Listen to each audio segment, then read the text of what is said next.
Olá, pessoal, tudo bem? Dando continuidade à nossa palestra sobre exposição, ações para diminuir o risco químico e biológico, hoje nós vamos conversar sobre os equipamentos de proteção individual. Vamos falar especificamente sobre o avental, a touca, o jaleco, as luvas, o óculos, calçado e máscara. E sempre a gente tem a dúvida, né? A gente pode criar ou adaptar algum EPI?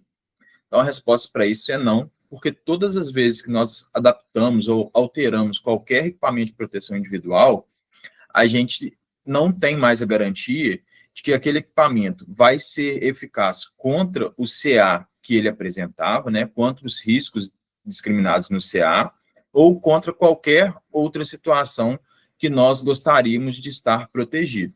Isso acaba dando, então, uma falsa sensação de segurança. E o que geralmente acontece é o exemplo nesse vídeo.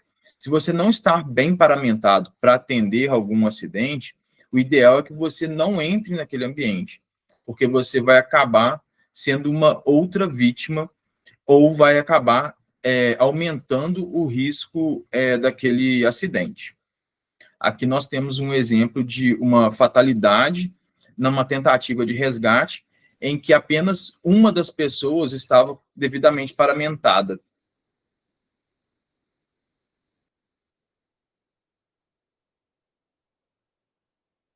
Então, sempre que nós não estivermos bem paramentado ou não tivermos o EPI necessário para atender um determinado acidente, o ideal é a gente não entrar naquele ambiente.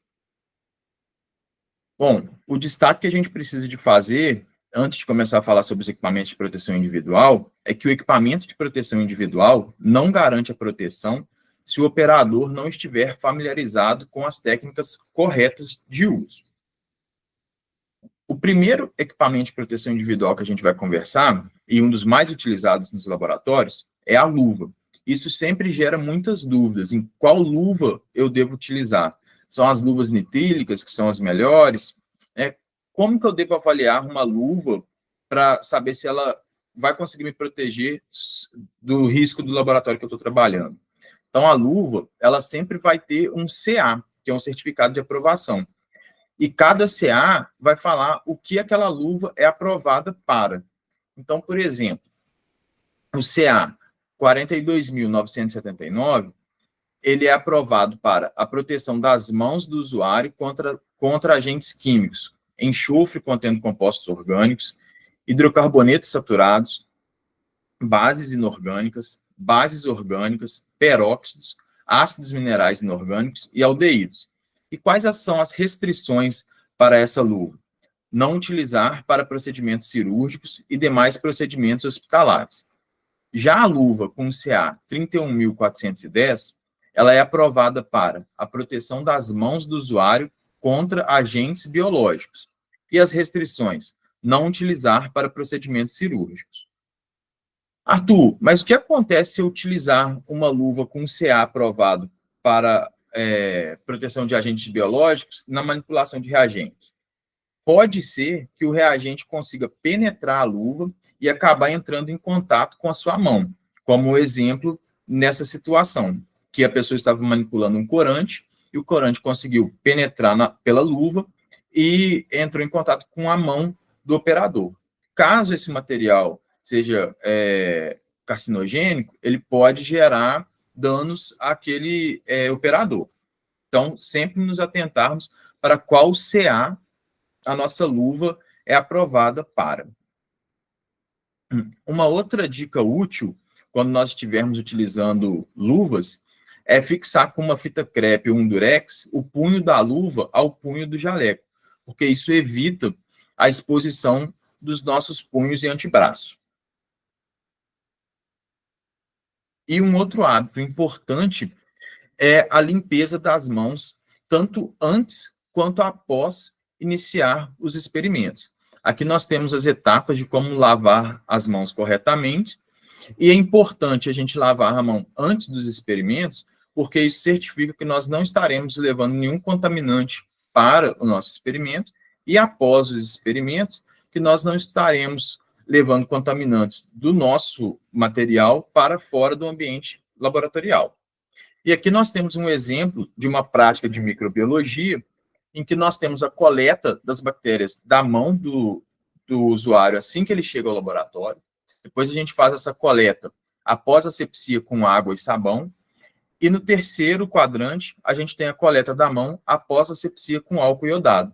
E a gente pode ver, então, a diferença do número de colônias de bactérias, destacando, então, a importância da limpeza da mão, tanto antes quanto após os experimentos.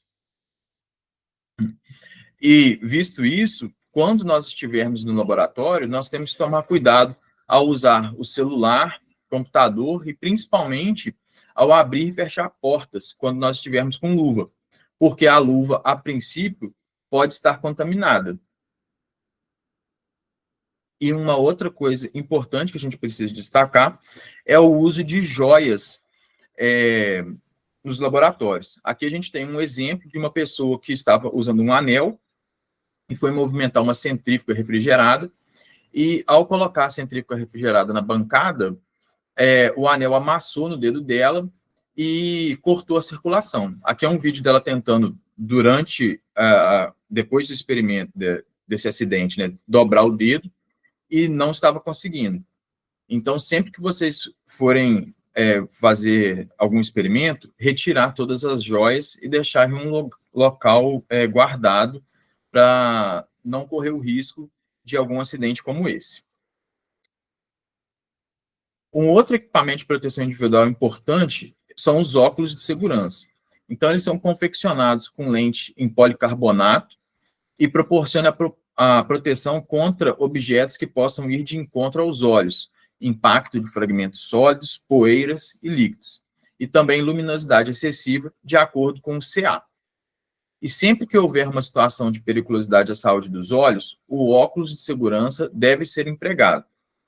E aqui, gente, os óculos de grau não desempenham a mesma função do óculos de segurança. Portanto, ele não pode ser empregado como substituto. Então, como que eu devo usar, né, caso eu use o óculos de grau? Eu tenho que usar o meu óculos de proteção por cima do meu óculos de grau.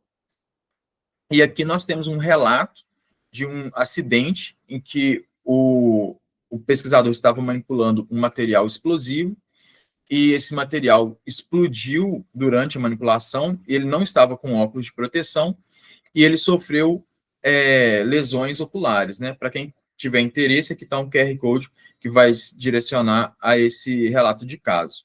E aqui é o exemplo da foto do óculos de grau dele após o acidente. Então, a lente toda quebrada, uma outra lente nem está presente mais, mostrando que o óculos de grau ele não desempenha a mesma função do óculos de segurança. Um outro equipamento de proteção individual que ficou muito famoso durante a pandemia são os protetores faciais ou as face shields. Então, o protetor facial é confeccionado em policarbonato e tem como principal objetivo a proteção dos olhos e da face do profissional contra o impacto de partículas volantes. Então, qualquer partícula que possa ir de encontro ao rosto é chamada de partícula volante. E algumas dessas substâncias são respingos de produtos químicos e biológicos, poeiras ou partículas sólidas. Um outro equipamento muito comum em laboratório de química são as máscaras e as máscaras com filtro, né? E qual que é a principal função dela? É a absorção dos contaminantes gasosos por meio de um elemento filtrante, normalmente o carvão ativo. E alguns filtros químicos utilizam adicionalmente, né, alguns elementos como sais minerais catalisadores que melhoram esse processo de adsorção. E a quantidade do contaminante que o filtro pode reter depende da qualidade do elemento filtrante, da granulometria, da massa filtrante e do tipo de contaminante, influindo também a temperatura e a umidade do local. Então, nós temos diversos tipos de máscaras, né, como a máscara descartável, que ela é mais indicada contra partículas de saliva e poeiras mais grosseiras. Nós temos as máscaras N95, que consegue nos proteger contra aerossóis contaminados, né, como na situação da pandemia do Covid. E nós temos as máscaras com filtro, e as máscaras com filtro e proteção ocular, que são utilizadas em situações específicas, quando os equipamentos de proteção coletiva, eles não podem ser empregados ou quando você está atendendo algum tipo de acidente. Então, nós vamos falar um pouquinho mais sobre elas, né? Nós temos diversos tipos de filtros contra situações específicas, né? Então, nós temos filtros contra vapores orgânicos, contra gases ácidos, contra vapores orgânicos e gases ácidos. Nós temos alguns filtros multigases, filtros contra formaldeído, amônia e metilamina, e vapor de mercúrio e gás cloro. Então, além de saber da importância da máscara com filtro, né, e saber qual tipo de filtro utilizar, nós temos que também entender como guardar o nosso equipamento de proteção individual. No exemplo da esquerda, nós temos uma máscara que foi guardada no laboratório exposta ao ambiente do laboratório. Isso acarreta em duas situações. Primeiro, a gente tem esse crescimento de bactérias e fungos dentro da máscara, o que impede o uso imediato desse equipamento de proteção individual, porque antes de usar esse equipamento, a gente vai precisar de fazer toda a asepsia da parte interna da máscara, porque, caso contrário, isso ficaria direto em contato com o nosso aparelho respiratório. E o filtro da máscara, ele vai continuar filtrando o ar do laboratório. E talvez, quando você for utilizar essa máscara, o filtro já vai estar saturado, não conseguindo, então, exercer a sua função.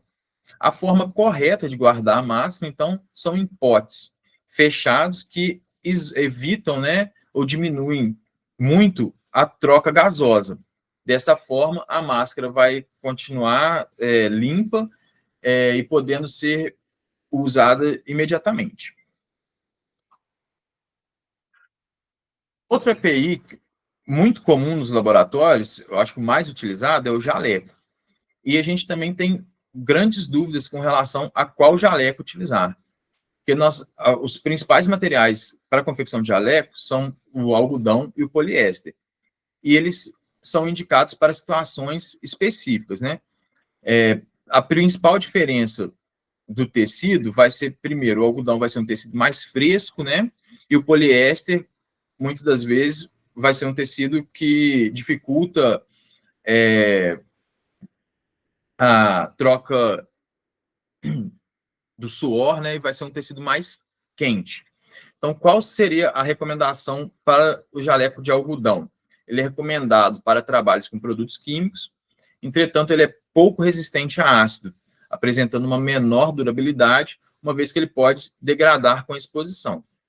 E uma das vantagens do jaleco de algodão é que ele é menos inflamável que o poliéster e não derrete ou fica aderido ao corpo na queima.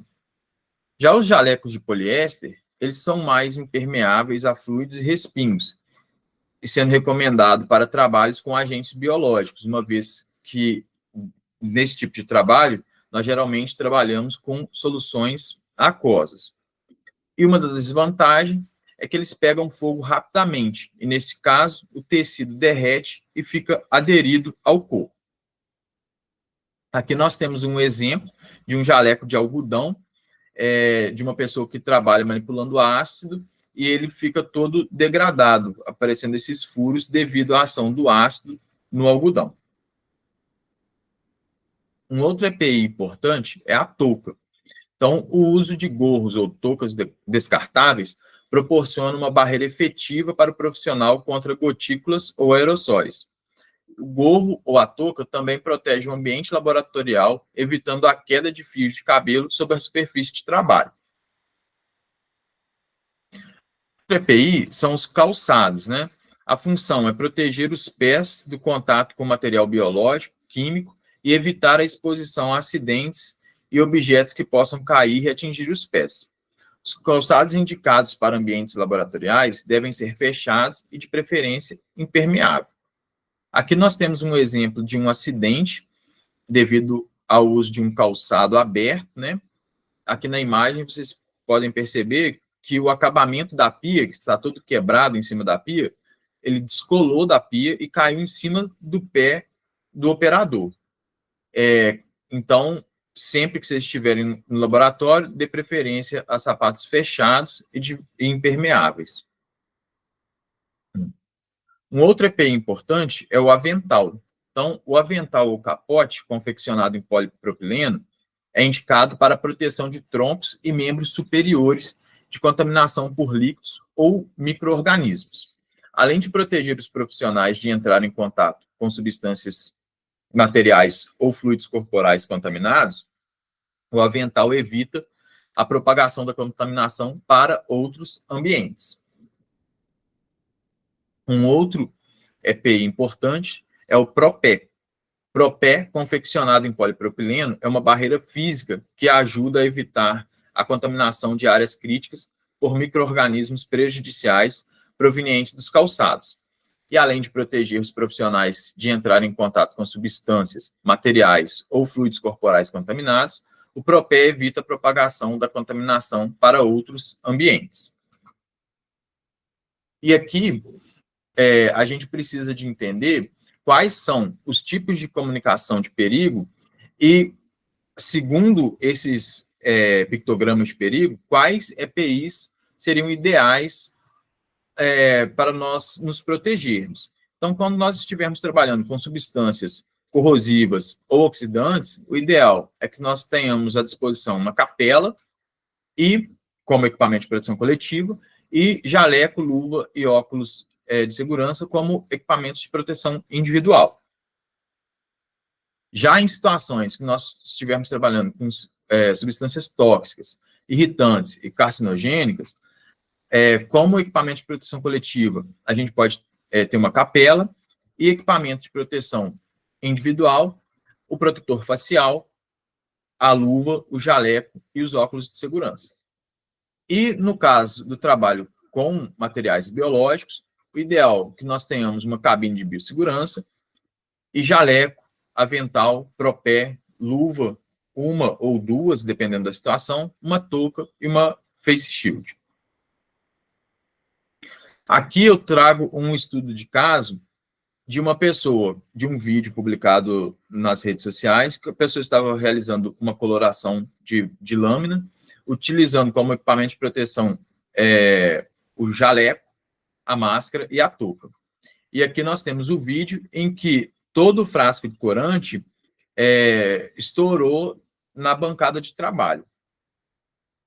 Então, se a gente olhar a ficha com dados de segurança desse corante, que é o cristal violeta, nós temos que, nas frases de precaução, a gente tem usar proteção ocular. Então, além dos EPIs que ela já estava utilizando, o correto seria utilizar uma luva e um óculos de segurança. Bom, as informações com relação aos equipamentos de proteção individual e aos equipamentos de proteção coletiva já estão bem disseminadas. Só que como a gente faz para implementar o uso correto dos EPIs e EPCs nos nossos laboratórios? Então, o ideal é que a gente tenha a disponibilidade do EPI e do EPC, conforme a NR 06, que a gente tenha o apoio da direção, porque caso nós não tenhamos o apoio da direção, a gente fica refém do bom senso das pessoas que trabalham nos espaços compartilhados, e a gente precisa da capacitação dos usuários para o uso correto dos equipamentos de proteção coletiva e individual. Só assim nós vamos conseguir uma eficiência na implementação do uso de EPI e EPC. Gente, muito obrigado pela atenção. Esses são os EPIs mais comuns dos laboratórios. Caso vocês conheçam outros EPIs que eu não tenha conversado aqui, por favor, comentem e compartilhem esse vídeo. Abraço e até o próximo vídeo.